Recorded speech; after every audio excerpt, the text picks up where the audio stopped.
الحمد لله نحمده ونستعينه ونستغفره ونعوذ بالله من شرور أنفسنا ومن سيئات أعمالنا.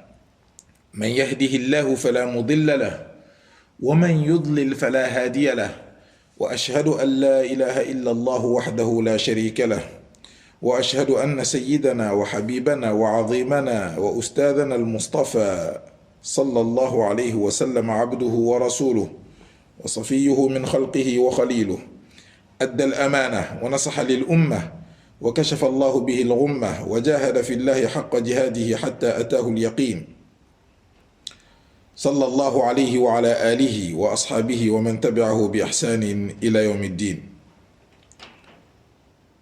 يا أيها الذين آمنوا اتقوا الله حق تقاته ولا تموتن إلا وأنتم مسلمون. يا أيها الناس اتقوا ربكم الذي خلقكم من نفس واحدة وخلق منها زوجها وبث منهما رجالا كثيرا ونساء، واتقوا الله الذي تساءلون به والأرحام إن الله كان عليكم رقيبا. يا أيها الذين آمنوا اتقوا الله وقولوا قولا سديدا يصلح لكم أعمالكم ويغفر لكم ذنوبكم، ومن يطع الله ورسوله فقد فاز فوزا عظيما. عباد الله، أوصيكم وأوصي نفسي أولا بتقوى الله عز وجل. أيها المسلمون، أخرج الإمام النسائي في سننه عن أسامة بن زيد قال: قلت يا رسول الله، لم أرك تصوم شهرا من الشهور ما تصوم من شعبان. قال: ذلك شهر يغفل الناس عنه بين رجب ورمضان، وهو شهر ترفع فيه الأعمال إلى رب العالمين، فأحب أن يرفع عملي وأنا صائم. هذا الحديث حسنه الألباني. قال الإمام ابن الجوزي رحمه الله: واعلم أن الأوقات التي يغفل الناس عنها معظمة القدر لاشتغال الناس بالعادات والشهوات، فإذا ثابر عليها طالب الفضل دل على حرصه على الخير. ولهذا فضل شهود الفجر في جماعة لغفلة كثير من الناس عن ذلك الوقت، وفضل ما بين العشاءين، وفضل قيام نصف الليل ووقت السحر. وقال الإمام ابن رجب الحنبلي رحمه الله: قيل في صوم شعبان أن صيامه كالتمرين على صيام رمضان، لئلا يدخل في صيام رمضان على مشقة، أو لئلا يدخل في صيام رمضان على مشقة وكلفة، بل يكون قد تمرن على الصيام واعتاده ووجد بصيام شعبان قبله حلاوة الصيام ولذته، فيدخل في صيام رمضان بقوة ونشاط. فصيام شعبان سنة فعلية من سنة النبي صلى الله عليه وسلم. وعن أبي سلمة أن عائشة رضي الله عنها حدثته قالت: لم يكن النبي صلى الله عليه وسلم يصوم شهرا أكثر من شعبان، فإنه كان يصوم شعبان كله. رواه البخاري. وعن أبي سلمة قال: سألت عائشة رضي الله عنها عن صيام رمضان، عن صيام رسول الله صلى الله عليه وسلم، فقالت: كان يصوم حتى نقول قد صام، ويفطر حتى نقول قد أفطر، ولم أره صائما من شهر قط أكثر من صيامه من شعبان. كان يصوم شعبان كله. كان يصوم شعبان إلا قليلا في رواية. رواه مسلم. ومن فضل صيام التطوع عن أبي سعيد الخدري رضي الله عنه قال: قال رسول الله صلى الله عليه وسلم: ما من عبد يصوم يوما في سبيل الله إلا باعد الله بذلك اليوم وجهه عن النار 70 خريفا، أي مدة سير 70 عاما، متفق عليه. ولما كان شعبان كالمقدمة لرمضان شرع فيه ما يشرع في رمضان من الصيام وقراءة القرآن ليحصل التأهب لتلقي رمضان، وترتاض النفوس بذلك على طاعة الرحمن. قال سلمة بن كهيل: كان يقال شهر شعبان شهر القراء. وكان حبيب بن أبي ثابت إذا دخل شعبان قال: هذا شهر القراء. وكان عمرو بن قيس إذا دخل شعبان أغلق حنوته وتفرغ لقراءة القرآن، نسأل الله سبحانه وتعالى أن يجعلنا من أهل القرآن الذين هم أهل الله وخاصته. وقال الإمام ابن القيم رحمه الله: وفي صومه صلى الله عليه وسلم أكثر من غيره 3 معاني. يعني في صوم رسول الله صلى الله عليه وسلم لشعبان أكثر من غيره من الشهور 3 معاني. أحدها أنه كان يصوم 3 أيام من كل شهر، فربما شغل عن الصيام أشهرا فجمع ذلك في شعبان ليدركه قبل صيام الفرض. والثاني أنه فعل ذلك تعظيما لرمضان، وهذا الصوم يشبه سنة فرض الصلاة قبلها تعظيما لحقها. وهذا الصوم يشبه سنة فرض الصلاة قبلها تعظيما لحقها. الثالث أنه شهر ترفع فيه الأعمال، فأحب النبي صلى الله عليه وسلم أن يرفع عمله وهو صائم. تهذيب السنن. نسأل الله سبحانه وتعالى أن يوفقنا لما يحبه ويرضاه. فهذه الكليمات الصغيرة نسأل الله سبحانه وتعالى أن ينفع الأمة بها. وبحكم أننا دخلنا في هذا الوباء، ونسأل الله سبحانه وتعالى أن يرفع عنا هذا الوباء، لنعلم أن هذه الأوقات لا بد أن نشغلها بقراءة القرآن الكريم وبالصيام، لأن هذا الوباء جاء في وقت معين داخل رجب، ونحن في شعبان الآن، دخلنا في شعبان والحمد لله رب العالمين. ونسأل الله سبحانه وتعالى أن يرينا هلال رمضان. ففي هذه الأيام عندنا فرصة عظيمة لنرجع إلى الله سبحانه وتعالى بالتوبة والاستغفار، وأن نقرأ كتاب الله عز وجل، لأن شعبان شهر القراء، وأن نصوم في هذا الشهر المبارك، لأن في هذا الشهر ترفع فيه الأعمال. فنسأل الله سبحانه وتعالى أن يتقبل منا، إنه سميع قريب مجيب الدعوات. بارك الله فينا وفيكم وعلى حسن استماعكم. ربنا تقبل منا إنك أنت السميع العليم، وتب علينا إنك أنت التواب الرحيم. اللهم ارفع عنا هذا الوباء، اللهم ارفع عنا هذا الوباء، اللهم ارفع عنا هذا الوباء. اللهم إنا نسألك السلامة والعافية، اللهم إنا نسألك السلامة والعافية، اللهم إنا نسألك السلامة والعافية. اللهم فرج هم المهمومين، ونفس كرب المكروبين، واقض الدين عن المدينين، واشف مرضانا ومرضى المسلمين. وصل اللهم على سيدنا محمد وعلى آله وصحبه وسلم، وآخر دعوانا أن الحمد لله رب العالمين.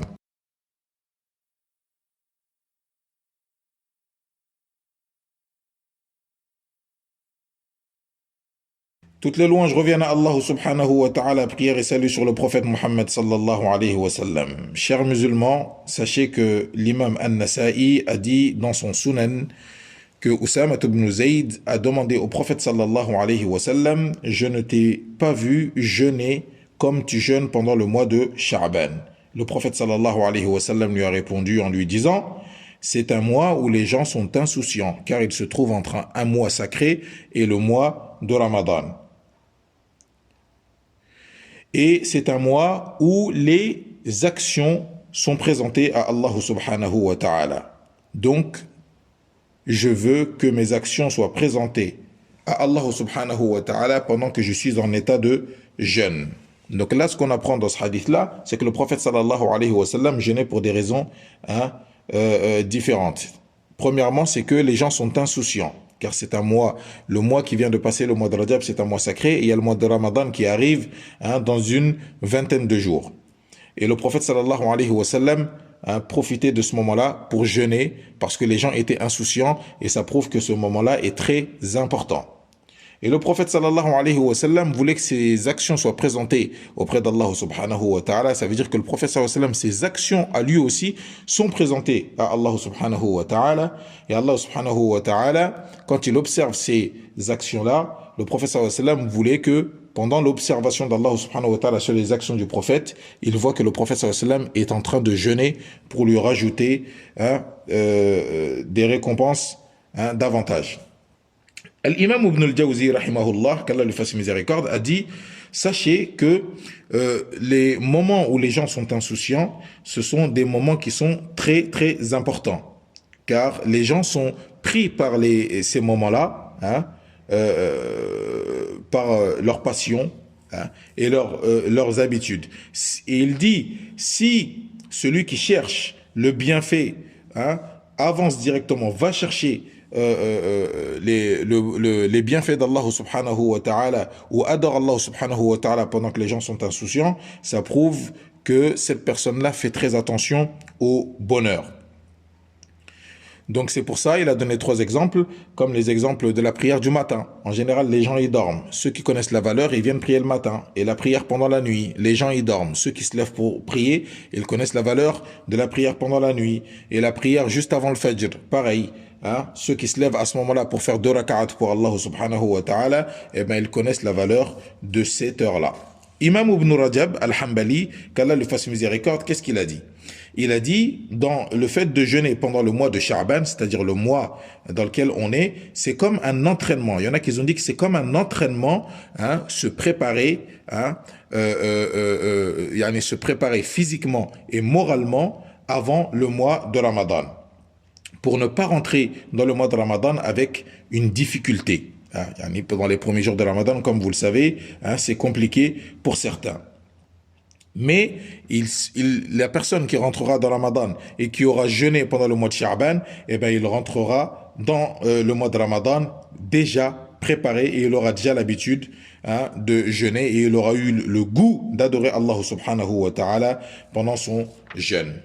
Donc le jeûne du mois de Sha'ban, c'est une sunna, c'est une action surogatoire parmi les sunnas du prophète sallallahu alayhi wa sallam. Abu Salama a dit que Aïcha radiallahu anha lui a raconté que le prophète sallallahu alayhi wa sallam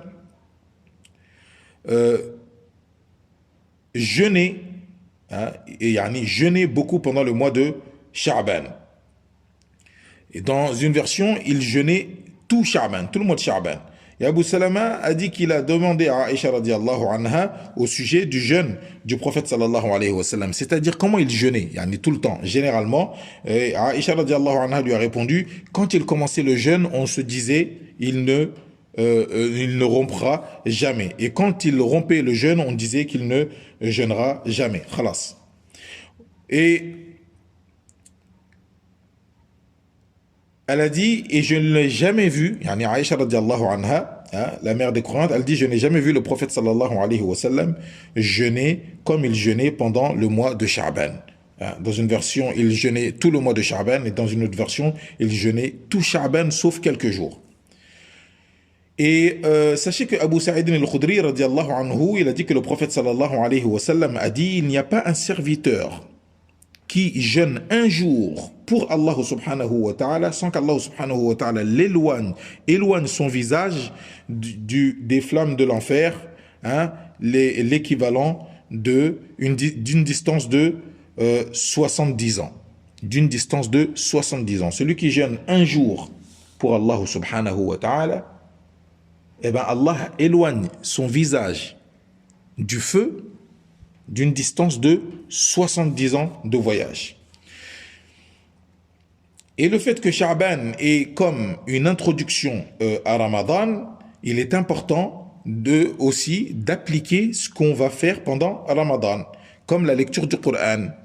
C'est pour ça il y a certains pieux prédécesseurs qui ont dit que le mois de Sha'ban, c'est le mois des lecteurs. On lit le Coran pendant Sha'ban, comme on va lire le Coran, Inch'Allah, pendant le mois de Ramadan. Et Amr ibn Qais, quand Sha'ban arrivait, c'est-à-dire quand il rentrait dans le mois de Sha'ban, il fermait sa boutique. Et il se consacrait à la lecture du Coran. Et comme vous le savez en ce moment, nous n'avons pas fermé nos boutiques, nous n'avons pas fermé nos entreprises, nous n'avons pas fermé nos mosquées, mais c'est plutôt Allah subhanahu wa ta'ala qui a fait tout cela. Donc profitons-en pour lire le Coran. pour lire le Coran pendant cette période-là, cette période d'épidémie. Eux, ils la fermaient volontairement. Ils perdaient ce chiffre d'affaires-là pour quelque chose de meilleur, qui est la lecture du Coran. Nous, aujourd'hui, nos entreprises sont fermées, nos boutiques sont fermées, nos restaurants sont fermés, etc., etc. Et on pense que c'est que un châtiment. Et il y a une miséricorde derrière. Il faut savoir que c'est une miséricorde pour les croyants, l'épidémie. Donc, lisez le Coran pendant cette période-là. Priez, adorez Allah subhanahu wa ta'ala. Pendant cette période-là, on demande à Allah subhanahu wa ta'ala qu'il nous fasse partie des gens du Coran. Donc, pendant ce mois-là, ce qui est très important de faire et très fortement recommandé, c'est de jeûner. Le maximum que vous pouvez. Et celui qui ne jeûne pas, attention, il n'a rien du tout. Et c'est aussi de lire le Coran. Et celui qui ne lit pas le Coran du tout, ça serait très très très triste. Parce que ce n'est pas normal qu'un croyant ne lit pas le Coran ou ne médite pas sur le livre qu'Allah subhanahu wa ta'ala lui a donné. Un savant a dit un jour, l'homme le plus malheureux dans ce bas monde, c'est celui qui a vécu dans ce monde et parti de ce monde sans avoir compris le livre de son Créateur. Qu'Allah nous donne la compréhension du livre, de son livre. Imam Ibn al-Qayyim, qu'Allah lui fasse miséricorde, a dit, on retient 3 choses dans le jeûne du prophète sallallahu alayhi wa sallam. Et le premier, c'est que le prophète sallallahu alayhi wa sallam jeûnait 3 jours chaque mois. Il se peut qu'il a été préoccupé parfois et il n'a pas pu jeûner les 3 jours, comme 13, 14, 15 ou le lundi et le jeudi. Il se peut qu'il n'a pas pu jeûner, alors il rassemblait tout ce qu'il n'a pas pu faire pendant Sha'ban. Deuxièmement, c'est que le prophète sallallahu alayhi wa sallam le faisait pour vénérer le mois de Ramadan, c'est-à-dire pour préparer le mois de Ramadan, parce que Ramadan, c'est un mois très très très important, c'est le mois où le Coran il est descendu et c'est le mois qu'on doit jeûner obligatoirement. Et il a donné l'exemple d'une personne, par exemple, qui rentre dans la mosquée, ou l'exemple d'une personne qui prie, tout simplement. Il va prier, par exemple, la prière de Dhuhr. Eh ben, il va faire quoi? Il va faire 2 ou 4 rak'at avant Dhuhr. C'est-à-dire pour préparer cette prière-là. Donc, pour préparer Ramadan, il jeûnait pendant le mois de Sha'ban. Troisièmement, c'est aussi le fait que les actions sont présentées à Allah subhanahu wa ta'ala. À savoir que les actions, ils sont présentées à Allah subhanahu wa ta'ala 3 fois. Quand je dis 3 fois, on a 3 rendements. Alors on a un premier rendement qui est le rendement journalier.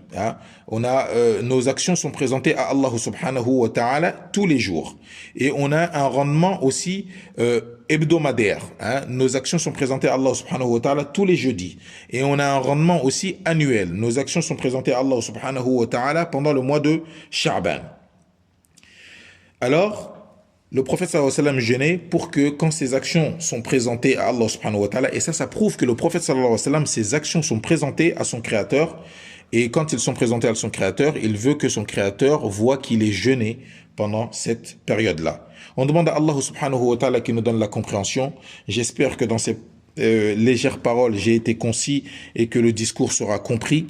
Qu'Allah subhanahu wa ta'ala nous préserve. Alors mes chers frères, comme vous le savez, nous sommes dans une période d'épidémie et cette épidémie-là, c'est un châtiment du Créateur et c'est une miséricorde pour les croyants. Revenons tous vers Allah subhanahu wa ta'ala. Allah nous remet en question. Et beaucoup de gens se plaignent par exemple de la fermeture des mosquées, etc. Sachez qu'il y a pire, il s'est passé pire sur terre que la fermeture des mosquées. Il y a beaucoup de désordre sur terre. Et aujourd'hui, le calme règne et on espère.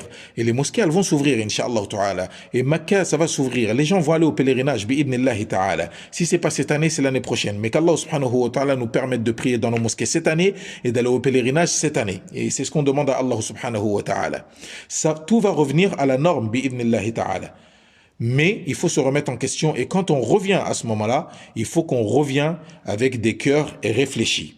Avec des cœurs réfléchis, car c'est le cœur qui réfléchit hein, et on demande à Allah subhanahu wa ta'ala de nous pardonner. Il faut demander pardon pendant cette période-là, car Allah subhanahu wa ta'ala ne châtie pas un peuple qui demande pardon à Allah subhanahu wa ta'ala. Qu'Allah nous préserve tous et nous préserve tous et nous garde, préserve nos familles et préserve sur ce pays dans lequel on est, qui est la France, et préserve tous les pays dans le monde et qui il propage sa lumière, et bien sûr elle sera propagée comme il a dit yuriduna an yutfi'u nur Allah bi afwahihim wa ya'ba Allahu illa an yutimma nurahu walau kariha al-kafirun.